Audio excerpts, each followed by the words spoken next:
পহেলগাম পুলওয়ামার মতো ঘটনা আরেকটা যদি ঘটে তাহলে ভারত আর কোনো রেয়াত করবে না। অপারেশন সিন্দুর 2-তে ভারত আরও কড়া প্রত্যাঘাত করবে। আর সেটা হলে পাকিস্তানের শুধু এয়ারবেস রানওয়ে সহ সামরিক পরিকাঠামোরই ক্ষয়ক্ষতি হবে না, গোটা দেশের ইতিহাস ভূগোলই বদলে যেতে পারে। এই হুমকি দিতে দেখা গিয়েছে দেশের প্রতিরক্ষা মন্ত্রী রাজনাথ সিং থেকে শুরু করে দেশের সেনাপ্রধান জেনারেল উপেন্দ্র দ্বিবেদী ও বায়ুসেনা প্রধান অমরপ্রীত সিংকেও। কিন্তু এইভাবে পরপর দেশের প্রতিরক্ষা মন্ত্রী, সেনাপ্রধান, বায়ুসেনা প্রধানের গলায় পাকিস্তানের উদ্দেশ্যে একই রকমের হুঁশিয়ারি দেওয়ার প্রয়োজন হলো কেন? দেশ জুড়ে জল্পনা তৈরি হয়েছে, তাহলে কি আরও একটি পহেলগাম বা পুলওয়ামার মতো ঘটনা ঘটাতে পারে পাকিস্তানের জিহাদিরা? সে সম্পর্কে স্পষ্ট করে কিছু জানা যায়নি। তবে পাক সেনা প্রধান ফিল্ড মার্শাল আসিম মুনিরের উদ্দেশ্যেই এই হুমকি দেওয়া হয়েছে বলে খবর।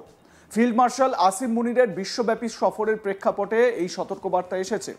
অপারেশন সিন্দুরের সময় ভারতীয় বায়ুসেনার দ্বারা ক্ষতিগ্রস্ত হওয়া সমস্ত ধ্বংসপ্রাপ্ত রানওয়ে, রাডার এবং কমান্ড পোস্ট মেরামত করতে পারেনি পাকিস্তান।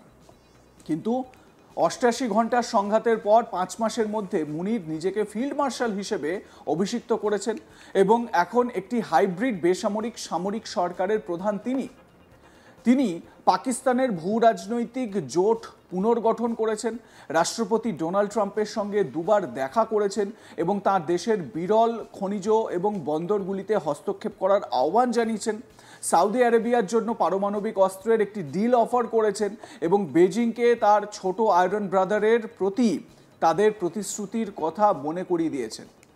1 বছর আগেও ইসলামাবাদকে কিভাবে বিশ্বব্যাপী বিচ্ছিন্ন ঋণে জর্জরিত জিহাদিদের পৃষ্ঠপোষকতাকারী, হাত পায়ের আড়ালে বসবাসকারী বলে মনে হয়েছিল, এটা দেখলে ভাগ্যের এক আশ্চর্যজনক পরিবর্তন বলেই মনে হয়। কিন্তু ইতিহাস যেমন দেখায়, যখন সেনাবাহিনী চালকের আসনে বসে এবং পাকিস্তান তার অংশীদারদের সঙ্গে আরও শক্তিশালী সম্পর্ক গড়ে তোলে, তখন সেনাবাহিনী সাহসী এবং দুঃসাহসিক হয়ে ওঠে। এরপর ভারতের সঙ্গে উত্তেজনা বৃদ্ধির একটি পূর্বাভাসযোগ্য ধরন দেখা যায়।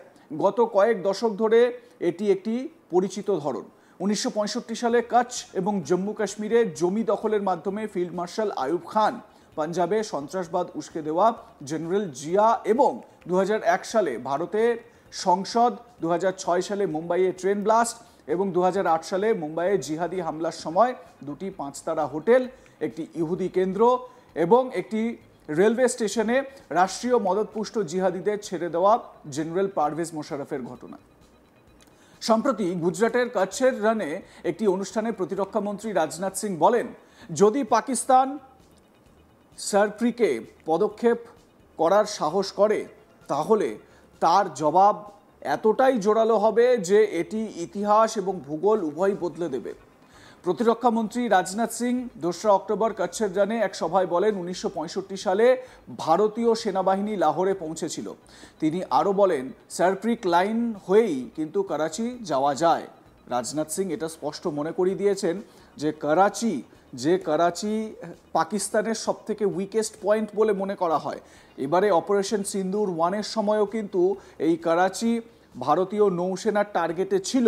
এটা নৌসেনার যখন আমরা দেখেছিলাম সেনার তরফ থেকে যখন প্রেস কনফারেন্স করা হয়েছিল, তখন তাতে স্পষ্ট করা হয়েছিল। আর এই করাচিতে ভারত কি করতে পারে সেটা কিন্তু ঠাড়ে ঠোড়ে পরিষ্কার করে বুঝিয়ে দিচ্ছে। এবার করাচিতে যদি কোনো আঘাত ঘটে তাহলে স্পষ্ট করে বোঝা যাচ্ছে পাকিস্তানের যে বন্দর, সেই বন্দর শহর একেবারে বাদ হয়ে যেতে পারে। এই আশঙ্কাও পাকিস্তানের কোথাও না কোথাও রয়েছে। যেই কারণেই কাকুতি মিনতি করে যুদ্ধ বন্ধ করার বা ভারতের আক্রমণ বন্ধ করার জন্য হাতে পায়ে ধরেছিল পাকিস্তান। প্রতিরক্ষা মন্ত্রী রাজনাথ সিং কি বলেছেন এই বিষয়ে শোনাবো। जिस तरह से हाल में पाकिस्तान की फौज ने सरक्रीक के सटे इलाकों में अपना मिलिट्री इंफ्रास्ट्रक्चर बढ़ाया है, वह उसकी नीयत बताता है। अगर सरक्रीक इलाके में पाकिस्तान की ओर से कोई भी हिमाकत की गई तो उसे ऐसा करारा जवाब मिलेगा कि इतिहास और भूगोल दोनों बदल जाएंगे मेरे साथियों। और 1965 की जंग में भारत की सेना ने लाहौर तक पहुंचने का सामर्थ्य भी दिखाया। आज 2025 में पाकिस्तान को याद रखना चाहिए कि कराची का एक रास्ता क्रीक से ही होकर गुजरता है।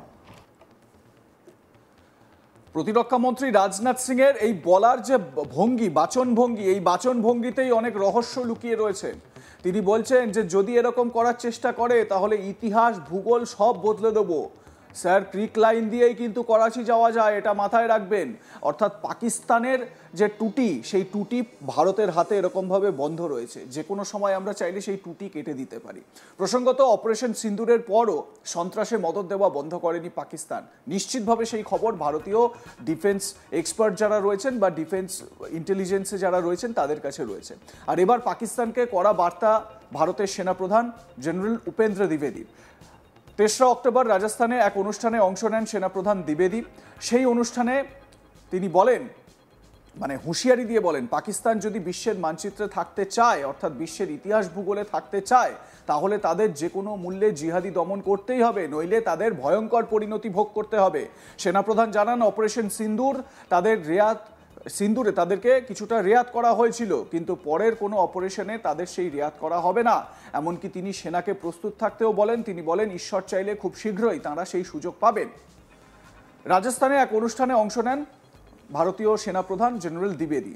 সেখানে সন্ত্রাসবাদ সহ একাধিক ইস্যুতে সেনার অবস্থান স্পষ্ট করে দেন। তখনই বলেন, যদি পাকিস্তান বিশ্বের ম্যাপে নিজেদের জায়গা ধরে রাখতে চায় তাহলে সন্ত্রাসবাদে মদদ দেওয়া বন্ধ করতে হবে। অপারেশন সিন্দুরের সময় আমরা সংযম দেখিয়েছিলাম, এবার কিন্তু দেখাবো না। প্রয়োজনে আরও এক ধাপ এগিয়ে যাব। জওয়ানদের সব রকম পরিস্থিতির জন্য প্রস্তুত থাকতে বলেন তিনি।